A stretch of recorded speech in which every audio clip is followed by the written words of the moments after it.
You are listening to Reddit to Speech Stories. Welcome back, viewers, ladies, gentlemen, non-binaries and anyone with ears or other sound detection organs. Hope you enjoy. We are continuing with Doom Guy Isekai by Angry Spider. Chapter 27, You Are in Deep Doom. The soldier's boots were leaving singed marks wherever he was walking. Nobody tried to get in his way. In fact, nobody stood anywhere in a 10-foot radius around the smoking soldier, and the distance went triple four in front of him.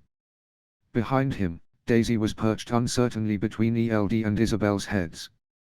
Galbay had left at some point, needing to do something or another, and he'd politely asked Alice to come with him.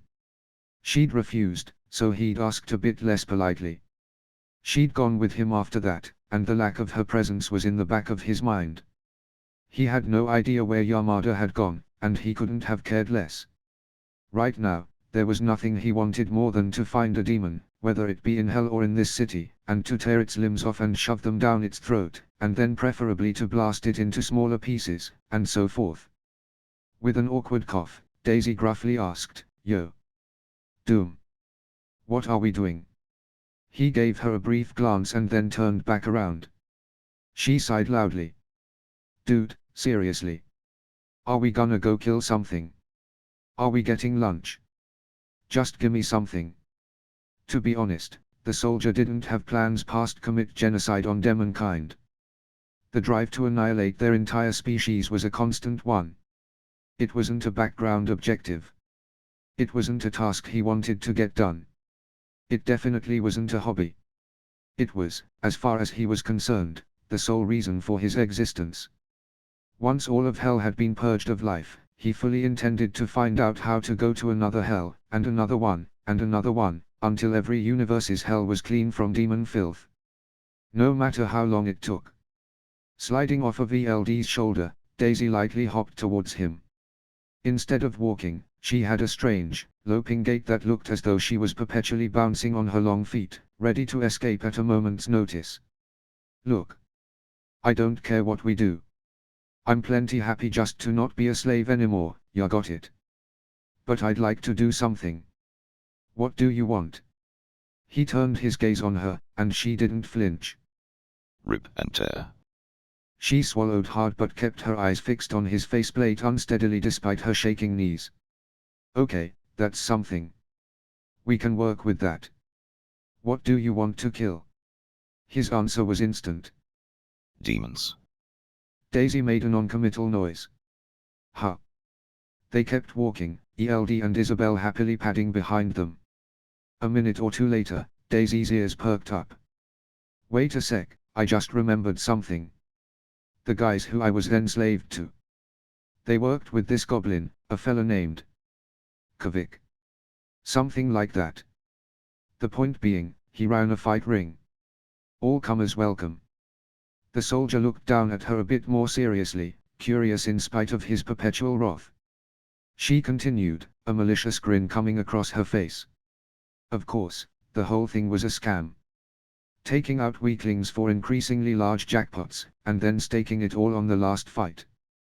But the final contender. The house champion. It's a demon. A big one. A slow smile crossed the soldier's face, and while he didn't notice it, his boots stopped leaving scorch marks in the road. The fact didn't make anyone relax, but it was an improvement. Daisy elbowed him carefully, explaining conspiratorially, "Okay, so if you want to end up fighting the big guy, this is what we're gonna need to do. You have money, right?" The soldier checked his balance briefly, then nodded, and she grinned. "Perfect. So this is what we gotta do." Most people in the soldier's position would have been nervous, or perhaps even slightly anxious. The soldier hadn't felt anxiety since, too far back for him to remember. Where most people felt worried, he felt wrath. Where they felt nervous, he felt fury. Where they had butterflies in their stomach, he had a grenade in his enemy's stomach. Taking that into consideration, he was keeping quiet as Daisy convinced the bouncer outside the extremely suspicious-looking metal door that he was just a normal fighter. "Look, buddy, we just got this armor from a nutjob tinker's death auction. The guy took it out thinking it was some sort of super armor and got his butt kicked from here to Davalo. My friend here bought it and wanted to give it a test run, which is why we're here. The bouncer looked the soldier up and down a few times, squinting doubtfully. The soldier was repressing his rage and excitement as much as he could. Apparently, others could sense his murderous intent, and tended to get pretty jumpy when they did. With a disinterested the bouncer stood aside and rapped the door 3 times, waited, and then hit it one more time. The door was pulled open, and a fat man wearing a stained shirt and shorts looked the soldier and Daisy over. Shrugging, he said, and stood aside, putting his disproportionately large mace on his shoulder. He did so without any apparent effort. Moving on through, the pair were greeted with the sight of a massive cage, placed at the bottom of a sort of valley lined with bleachers. The bleachers were packed to bursting with shouting, screaming people of every race and species the soldier could think of, and quite a few that he'd never even imagined. Inside the cage, a hefty man with rippling muscles and a disturbingly shiny piece of red briefs had a crocodile-person hybrid in a headlock, laughing maniacally. Daisy glanced up at the soldier and shouted over the ruckus, "Hey, do you mind if I hop on your shoulders? I'm not gonna be able to make it through all that." He considered it for a moment and then gave her a nod. She readily jumped upward, grabbing onto his head with one hand and placing her feet on his shoulders. Poking her head down into his view, she pointed at a small area near the bottom with a desk, 2 men seated at it. A large and quite literal pot of gold was placed in the center of the table. "Head down there. We gotta get you registered before anyone from the guild hall lets em know what you did." Agreeing, the soldier simply forced his way through the crowd, moving downward until he ended up next to the cage. Approaching the 2 men, he appraised them and disliked what he saw. The one on the left wore a greasy suit and tie, with even greasier black hair slicked back over his head. The hair was long enough that it reached his narrow shoulders, and his entire frame was gaunt. As for the other man, he was remarkably ordinary looking, with a simple blue shirt and brown pants. He was intently watching the cage fight, fingers laced, with his hands resting on the table in front of him. The thin one looked over and saw him, giving a slight start as he did. Muttering something inaudible to his companion, they both stood up and walked over. The normal-looking one kept an even expression, but the thin man had an undeniable look of greed to him. Smiling falsely, he extended a bony hand. "Hello there, friend. That's quite the get-up you've got there." Daisy cut in with a ready grin. "It sure is. When's the next fight?" "This guy's ready to go." The rattle of chain link brought their attention to the cage, where the muscled man was pushing his opponent's face into the metal, laughing raucously as he did. Twisting his arm behind his back, the man raised it upward sharply, and there was a snap as the crocodile man's arm broke. To his credit, he didn't make a sound, instead curling into a ball and clutching it as the muscled man pumped his arms at the crowd, who went wild from excitement. The sides of the cage lifted, and the crocodile man rolled out, grunting as he hit the floor awkwardly. Rising to his feet, he steadied himself and stumbled into the crowd, vanishing in moments. Turning back to the soldier, the thin man said eagerly, "Looks like now's your chance. The entry fee is 100, by the way. Every fight after, you can put your winnings back in the pot to get a chance to win more, but be warned, losing a fight will mean you lose it all. Are you ready?" Without a moment's hesitation, the soldier held a hand out over the pot, and 100 gold coins rattled into it. Ignoring the wide smile of the thin man and the tense expression of the normal one, the soldier turned around and climbed into the cage. Daisy patted his back as he went in, whispering, "Good luck."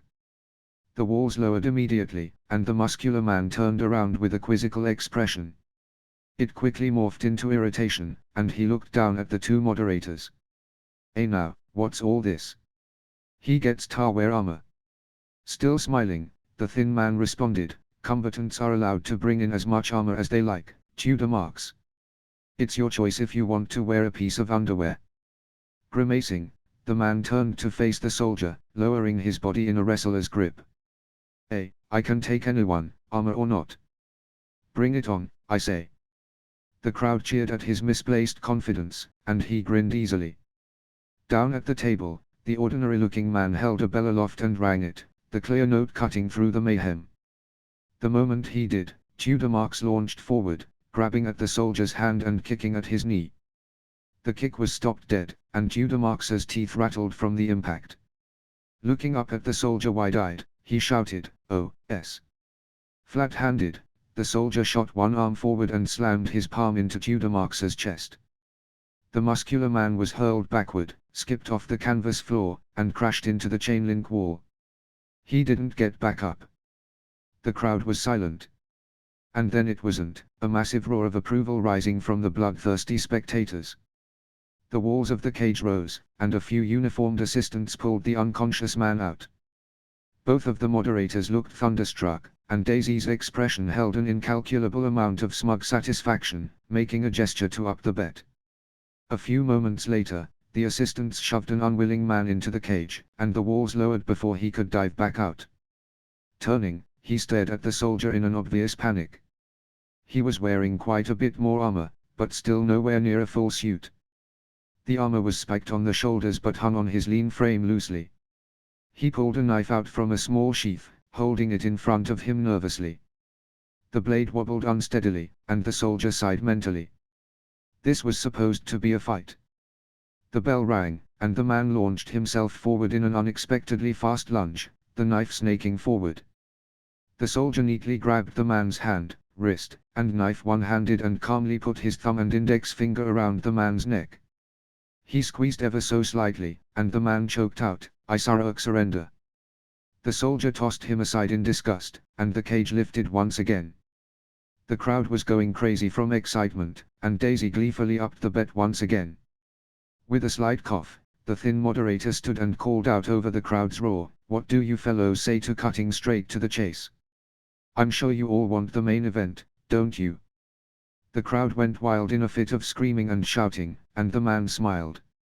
Leaning down to Daisy, he asked her something that the soldier couldn't make out, and she nodded eagerly in response. Gesturing towards the assistants, the thin man sat down with a devious grin. A few minutes later, the cage rose once again, and the soldier smiled. The 8-foot demon stepping into the cage was bare-chested, a thick pair of brown horns sprouting from his grimacing face. A simple rope belt held up his tanned leather pants, and he held a ridged battle axe in one hand. Upon seeing the axe, Daisy looked over at the moderators and shouting. The soldier wasn't able to hear what she was saying, but based on her expression she was probably complaining about the potentially dangerous weapon. Ignoring her, the ordinary man struck the bell, and the fight began. The demon laughed, pacing forward. Bringing his axe up, he laughed, "Betcha didn't expect that, did ya now?" Ignoring the comment, the soldier raised his fists, ready to fight. Once again, he didn't want to use any of his guns. At least, not yet. Rushing forward, the demon brought his axe in an uppercut, and the soldier neatly dodged. Grabbing the outstretched arm by the wrist, he smashed a fist into the demon's elbow and shoved it in a direction it wasn't supposed to go. With the opponent's arm broken, the soldier put one foot on the demon's chest to brace himself and brought one flat hand down at the demon's shoulder, and it crushed the bone. Repeating the motion several times, the soldier finally smashed his way through the limb's joint and literally pulled the arm off. Spinning, he used the severed limb as an impromptu club and based the demon across the face with his own arm. The entire process had taken maybe a second and a half at the outside, and the demon stumbled backward, a rising groan of pain as he fell over. The crowd fell silent in shock at the sheer speed and power that the soldier had displayed, and then rose to their feet with a roar of gleeful bloodlust. The moderators jumped to their feet, shouting at their assistants to get the demon out of the cage. The soldier wasn't having any of that. Leaning down at the cage's edges, he glared at his finger. Not for the last time, he wished that Handyman was around to assist with the process, but even without the helpful assistant, his finger began to glow a deep red. Carefully, he welded the cage doors to the ground. Watching the increasingly panicked attendants attempt to open the cage, the soldier gave a grunt of satisfaction and dusted his hands off, turning back to the demon trapped in the cage with him. The demon had pushed himself to one hand, and as the soldier watched, he gasped through gritted teeth, "Emergency heal." He stared at the ground for a moment, and to the soldier's pleasant surprise, the demon's arm grew back, a rather painful-looking growth of glistening flesh sprouting from his bleeding arm socket and hardening into the appropriate limb. Evidently, the soldier could come very close to killing this demon for as long as he wanted. Sucking in a breath, the demon snarled, "Resurrection by day, enhanced stats, hardened skin." He continued talking for a short moment, a range of colored auras appearing and disappearing around him.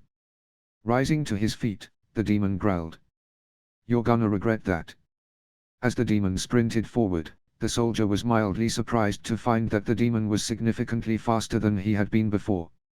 Unfortunately for the demon, it was still miserably slow compared to the standards that the soldier operated by. Rising one arm to his side, the soldier allowed the demon's axe to skate across his armor, a shower of sparks following it. Faster than the eye could follow, the soldier grabbed the demon's jaw, forced it open, and punched his spare hand straight through the back of his throat. Flipping his palm so that it faced upward, he turned around and brought the demon in an overhead throw, crouching to ensure maximum impact and smashing the demon's skull into the steel-reinforced floor. To his disappointment, the demon's head literally exploded, sending a shower of brains and blood across the floor. Standing backward and shaking the worst of the gore from his hand, the soldier stared in frustration at the corpse in front of him, only for the irritation to be turned into confusion.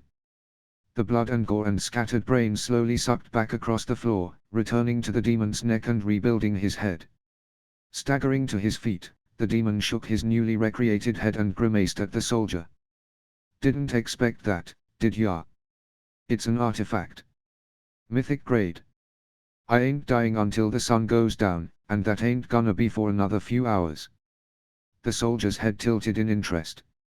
Evidently, he was allowed to kill this demon. Over and over. For hours. His day had just taken a turn for the better.